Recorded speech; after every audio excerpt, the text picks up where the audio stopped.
Could we be addicted to insulin? Keep listening on to hear my theory, only here on the People Scientist podcast.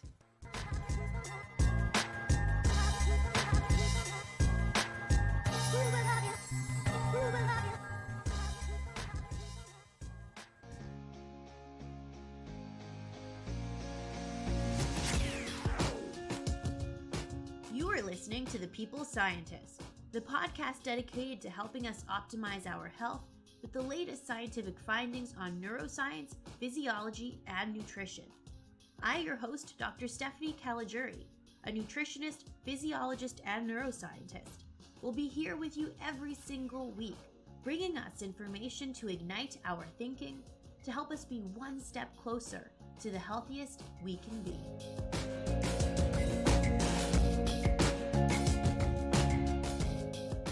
Hello, my People Scientist Army, and welcome back to the People Scientist Podcast for episode 141, where I aim to arm us with some scientific information so we can all become a little bit smarter and a little bit healthier with every new episode. How are you doing today? Thank you for letting me be a small part of your day.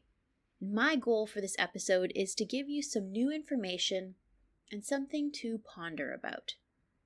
Today, I'm going to chat with you about a nutrition and metabolism topic, a bit of a theory of mine. I sometimes try different nutrition strategies just because I'm naturally curious to see how my physiology will respond to different ways of eating. Lately, I have been switching around my eating by time of day, and I've noticed some changes to my appetite and energy levels. And wonderfully, there have been some studies looking into the details of precisely this. I think you'll find the details of today's topic quite interesting. But before we get into the core takeaways, here is a foregone fact where I share a scientific finding from long ago.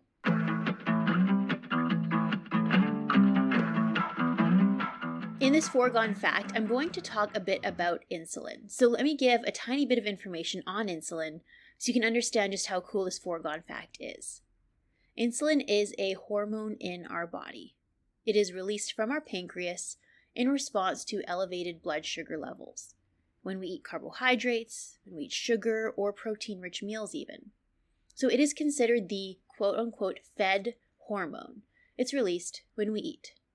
For example, individuals living with type 1 diabetes many times need to take insulin in order to help reduce their blood sugar after eating. So to many of us listening right now, it might be surprising to know that insulin is used to treat anorexia, to stimulate eating. Back in 1948, Morgenstern and Dewing published the importance of insulin in stimulating appetite, cravings, motivation to obtain food, to reduce anxiety, and to help with sleep.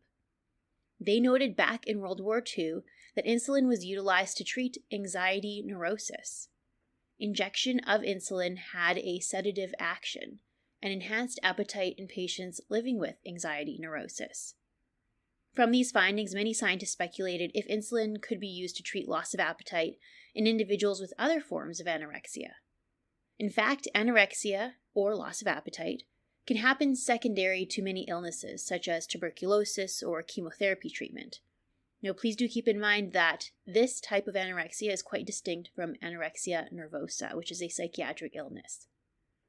In this report in 1948, the scientists noted that giving insulin to patients with loss of appetite due to tuberculosis did indeed stimulate their appetite. It increased their food intake, and therefore their overall energy and well-being. Surprising, isn't it? A hormone that is released in response to us eating, if injected as a treatment, can stimulate eating. I think this raises the question, can insulin be used to treat more than just diabetes then?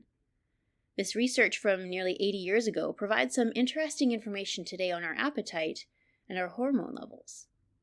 Now let's get into the core takeaways of today's topic on insulin, time of eating, food cravings, and appetite.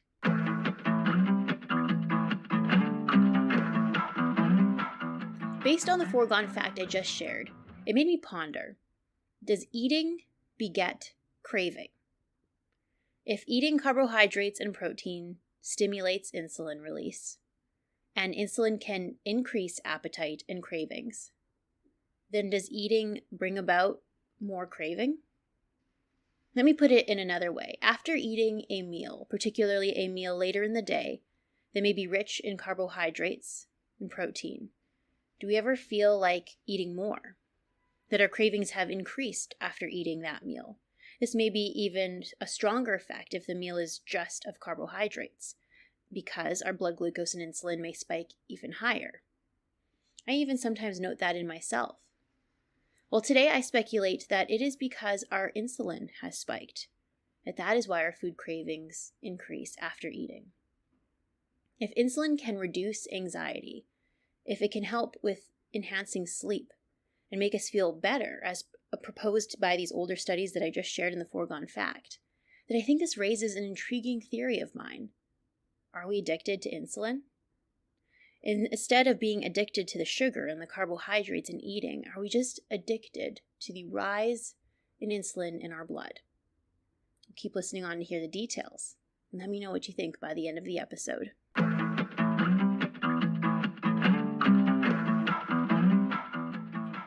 Back in 1995, Holt and Miller in the journal Appetite published a study indicating that increased insulin responses after eating actually can make us feel less satisfied and more likely to crave more food. In this small study, they had 4 men and 5 women eat different meals that contained 50 grams of carbohydrates. For example, different types of rice were given to the participants. Then the participants' blood insulin, blood glucose, feelings of fullness and satiety, and food eaten in the hours to follow were measured. So the word satiety is going to come up a lot in this episode, so let me quickly define that. Satiety means to feel satisfied, not craving, feeling content, and even feeling full. So what the scientists noted was that the blood insulin levels differed far more than blood glucose between the different types of meals. They also noted in participants with higher blood insulin after eating, the less satisfied the participants felt, and the more they ate later in the day.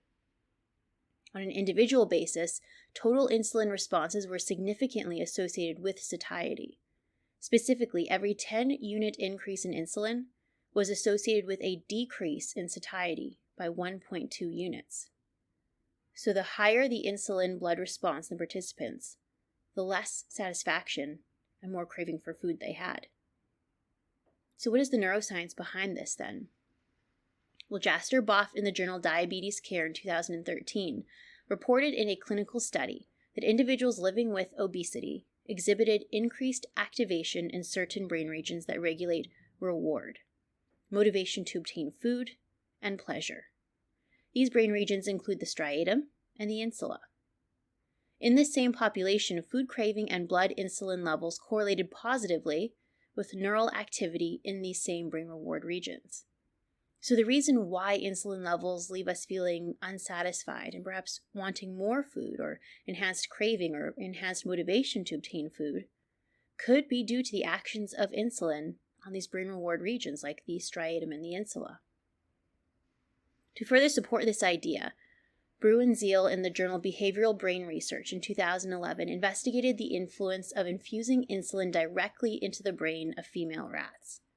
The brain regions targeted were brain regions involved in reward, pleasure, and motivation, similar to the other study. The scientists noted that infusion of low concentrations of insulin increased reward thresholds. So what does that mean? Well, this means a desensitization of these brain regions, so to speak. So for example, let's say 1 chocolate bar would be plenty for us. We would feel satisfied after eating 1. But if our reward threshold increases, we need more. 1 chocolate bar is no longer enough. Now we need 2, 3, or 4 chocolate bars. In this rat study, anyway, it appears that insulin may at least in part facilitate that desensitization response, that craving and needing more. Stauffer in the journal Nature Communications in 2015 reported that insulin itself signals reward and pleasure in the striatum of the brain in rodents. They noted that striatal insulin signaling actually enhanced dopamine release to influence food choices.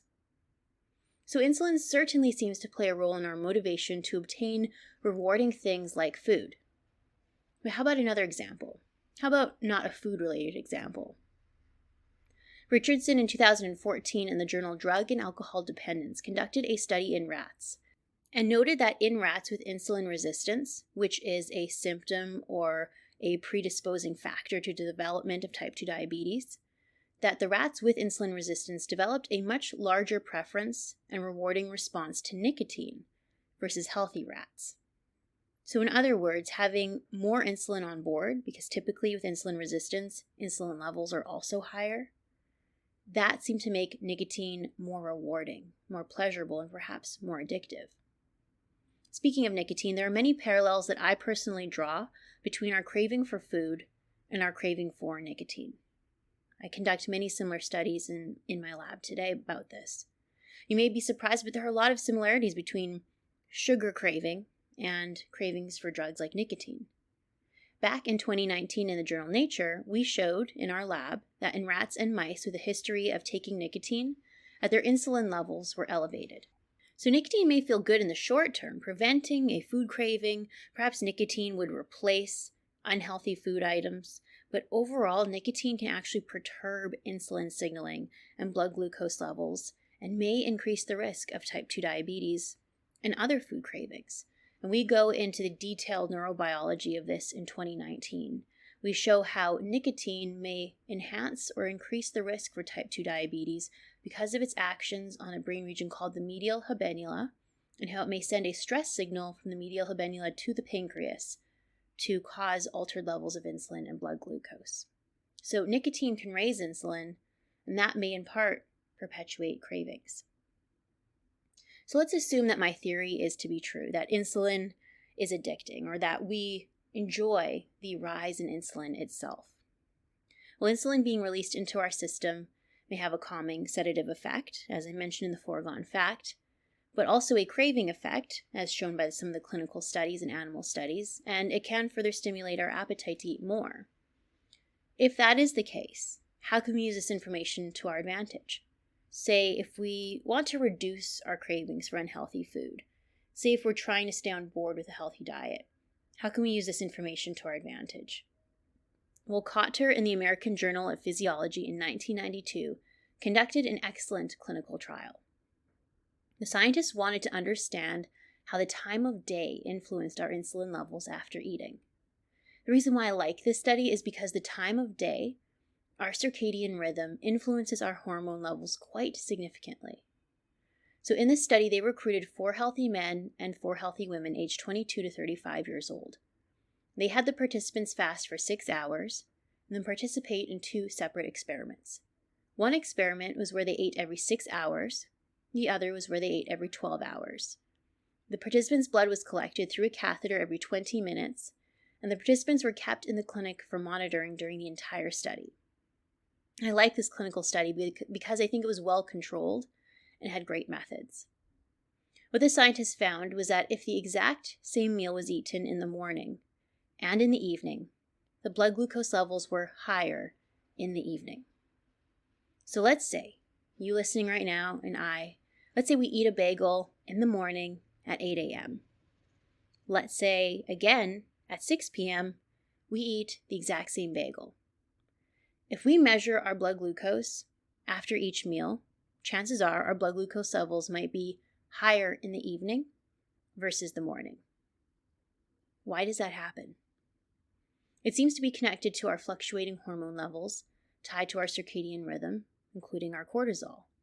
This is why many nutritionists and scientists state that if possible, eating more so in the earlier hours of our day could have metabolic benefits to our health. And that is because our metabolism does seem to be at a higher rate, or that our insulin and blood glucose levels respond in a more healthy manner in the morning versus the evening. Let's talk about insulin in this study. So as other studies have found, the peak insulin response after a meal was higher in the morning versus the evening. But what I like about this study is they did not just measure peak insulin level like some of the studies do, but they measured the insulin secretory response. The scientists found that the insulin secretory response was much higher in the evening than in the morning. Specifically, the insulin secretory response after eating was 26 to 50% higher in the evening versus the morning. So what this study tells us is eating the same meal in the morning and evening can have very different effects on our metabolism, our blood glucose, and our blood insulin. So why do we battle with cravings more so in the evening, perhaps? It could be because our blood glucose and our blood insulin secretion are much higher in the evening than in the morning. So one potential suggestion if we struggle with evening cravings is to switch up our meal plan and eat more of our calories in the morning hours and eat much lighter in the evening. Part of the reason why low carbohydrate diets or ketogenic diets may be helpful for people to curb their cravings is because there may be a decline in insulin release. Seeing as carbohydrates cause a rise in insulin, if we significantly reduce carbohydrates, then we reduce insulin secretion.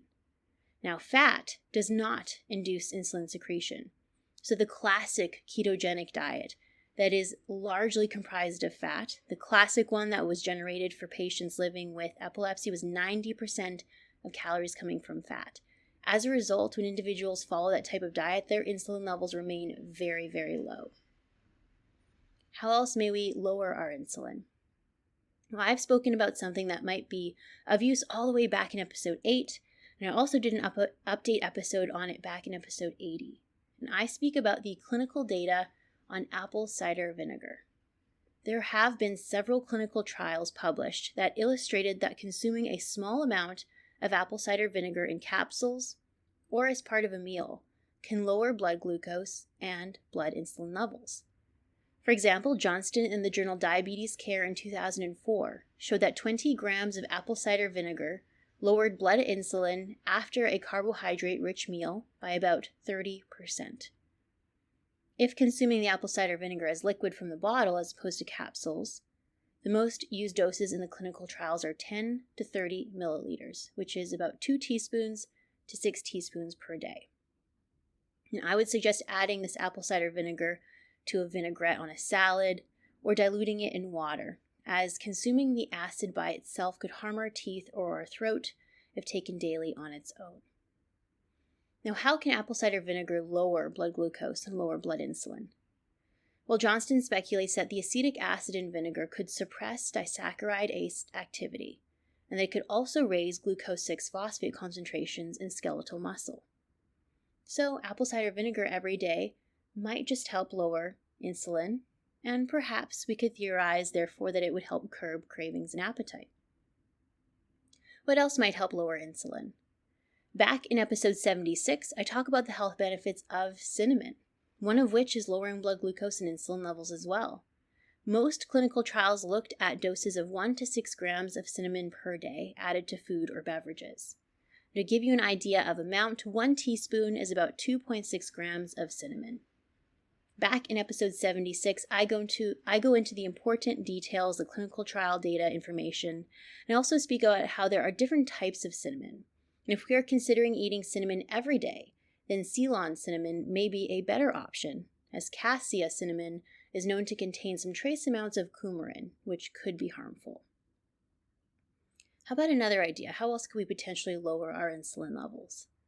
Well, I've spoken in past episodes about bitter tastants and reducing appetite. An example of something that tastes bitter without the sweetness is black coffee. In fact, coffee and decaffeinated coffee show some benefits to blood glucose and insulin levels. Riaz in the British Journal of Nutrition in 2018 found that decaffeinated coffee increased insulin sensitivity. Schubert in the International Journal of Food Sciences and Nutrition in 2017 noted that regular black coffee and black decaf coffee reduced appetite and calorie intake throughout the day as well. So these are potential strategies to potentially help curb insulin rises and therefore food cravings. As I discussed timing of eating, our insulin may spike more so in the evening with meals than in the morning. That might not be the case for everyone. Perhaps we can take note of when we have our cravings, when we have an enhanced appetite the most, as this may indicate what time of day we are more likely to experience higher insulin. So if we want to lower insulin, we can attempt to eat most of our calories in the early part of waking up if we find that we get most of our cravings in the evening, or vice versa if you have your cravings in the morning. And to support this notion, Ma and the journal Obesity Research and Clinical Practice pooled together 45 different studies and noted a correlation between skipping breakfast and a higher likelihood for living with obesity, and specifically abdominal obesity, or carrying fat around our stomach. Parr in the journal Nutrients in 2020 aimed to see if eating our food earlier in the day instead of spaced throughout the day could make a difference for blood glucose and insulin. So they took the exact same meals and had 11 men eat the foods within an 8-hour window starting at 10 a.m., or the exact same food within a 15-hour window. Now, eating the exact same food, but just within a smaller window in the morning, resulted in some small improvements to their blood glucose and insulin levels. Now, can we imagine in this clinical trial what kind of benefits the participants may have seen if they'd pushed that eating window a bit earlier?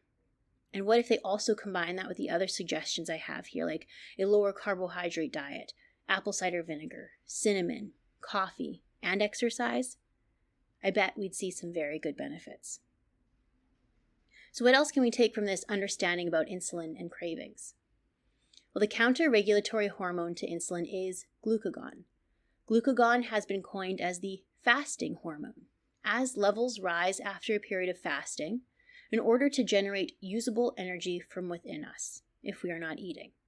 So classically, scientists have considered insulin as the quote-unquote fed hormone because it's released after eating, primarily eating carbs and protein, and glucagon has been called quote-unquote the fasting hormone as it's raised when we don't eat.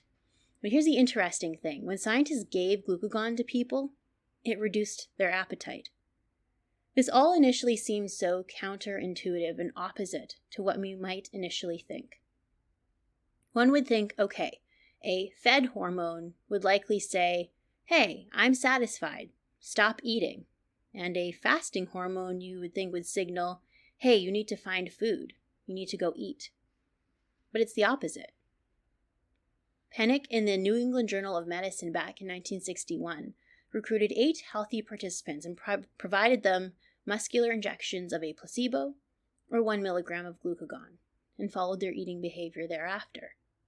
The scientists noted that after a glucagon injection, the participants ate about 34% fewer calories.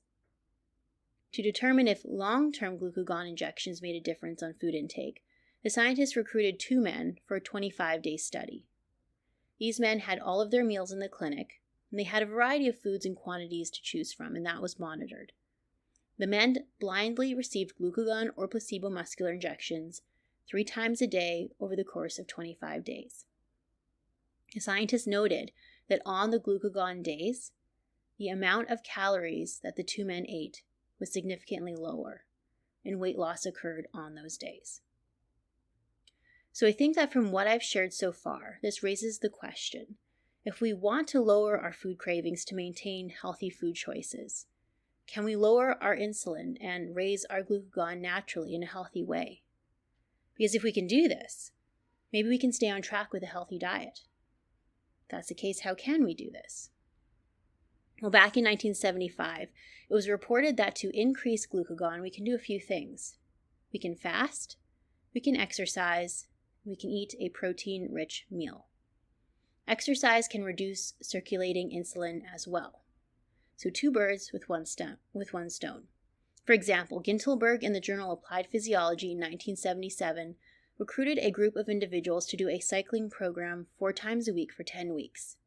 They would cycle for 60 minutes at 60% maximum effort. Now their insulin levels decreased by more than half.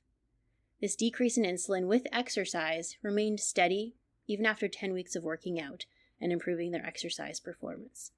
So if we have cravings at a particular time of day, exercising even at 60% effort could lower our insulin and perhaps help with food cravings. Interestingly, glucagon levels nearly doubled after 60 minutes of cycling. So again, a double whammy effect. But after the 10 weeks of cycling 4 times a week, the increase in glucagon seemed to be less significant. Glucagon then only rose by 16%. So the body seems to adapt to exercise over time when it comes to glucagon, but not insulin, which is half good. It is possible that insulin levels will still drop, but glucagon won't rise as much as we exercise more. Also in episode 130, I talk about a recent clinical study showing that high-intensity interval training raises the metabolite LAC-Phe in the blood, which may suppress appetite as well. So you can go back and give episode 130 a listen if you haven't yet. What else might help our insulin and glucagon levels? Well, if a high-protein meal raises glucagon, is there a specific type of protein? Well, Rocha in the journal Clinical Investigation 1972 studied to see specifically which amino acids cause glucagon to rise the most. So they infused 20 different amino acids separately into the circulation of dogs and measured their corresponding glucagon levels. The scientists noted the amino acid asparagine increased glucagon the most, next followed by glycine, and then by phenylalanine. These amino acids are abundant in many protein-rich foods and speaks to the fact that amino acids can indeed raise glucagon. Protein can also increase insulin production, so this is something important to consider. That we want to raise glucagon but maybe lower insulin. And unfortunately, protein seems to do both. In this same study, insulin rose, but not to the same degree as glucagon when the amino acids were provided. So there you have it, my people scientist army, some science on insulin and food cravings. What do you think of my theory? Are we addicted to insulin? If insulin has a sedative, calming effect, if it was used to treat anxiety and neuroses back in the day, and if it motivates us to consume more food, is it that we are addicted to, and not necessarily the food itself? Interesting theory, isn't it? If that is the case, then whatever raises or reduces our insulin is now giving us a therapeutic target to help get our healthy eating on track. Our blood insulin rising after a meal may actually increase our food cravings and appetite even more. Some of the clinical trials show that when insulin rose more after eating, the participants felt less satisfied and ate more in the long run.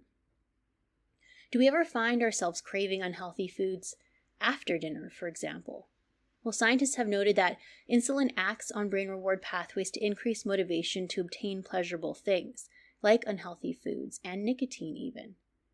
So if that's the case, then what are some ways that we might be able to reduce this insulin secretory response and perhaps therefore reduce our food cravings?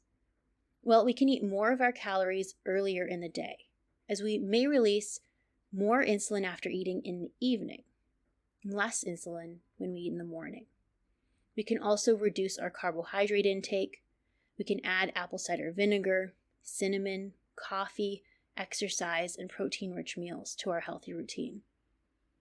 As a personal example, I, as of late, have been eating a higher protein, larger breakfast, and I noted quite a big difference in a reduction of my appetite and a reduction in cravings throughout the day and in the evening, versus when I did a much smaller, higher carbohydrate breakfast. I'm not saying that this is appropriate for everyone. I'm just a sample size of one, and as always, I do suggest for you to follow the advice of your physician and your dietitian. But the clinical data is compelling and fascinating, isn't it? I hope that this episode was thought-provoking for you, and I hope that you enjoyed it. Leave me a comment or ask me a question and let me know what you thought of it. Let me know if you agree or if you disagree with my theory. I hope regardless that you enjoyed it, and if you did, then please share it with a friend. Leave me a comment on social media or feel free to buy me a coffee to say thank you for the show. The information on how to do that is in the description box to this episode. I hope you all have a wonderful 2 weeks, and I look forward to meeting you back here in 2 weeks' time. Bye for now. I am a scientist simply sharing scientific evidence. Some of the clinical interventions I discuss are not appropriate for everyone. Before making any changes to your diet or lifestyle, please do consult the advice of your physician or dietitian. My opinions expressed here do not necessarily reflect those of Mount Sinai Hospital and its affiliates.